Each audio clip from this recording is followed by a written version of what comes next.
Night అంతా Korean dramas చూస్తుంది. ఏదైనా ఫంక్షన్ ఉండి బయటకు వెళ్ళానంటే ఇలా కొరుకుతుంది. ఇలా పడుకో, ఇలా పడుకోమ్మా.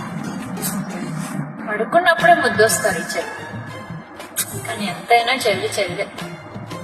నా చెల్లికి ఏం కాని.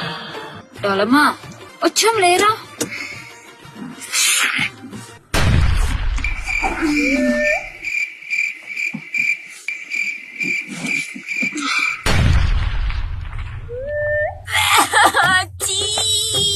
ఏం చేశారే ఇక్కడ? ఇప్పటిదాకా నేను దానిపైన పడుకున్నానా? చీ ఏంటి అది నీ నోట్లో నుంచి వచ్చింది? అదే అక్క, ఇంటికి వెళ్ళి నాకు ఉతికిస్తా. ఓ యాక్టింగ్ చేయ. ఇంటికి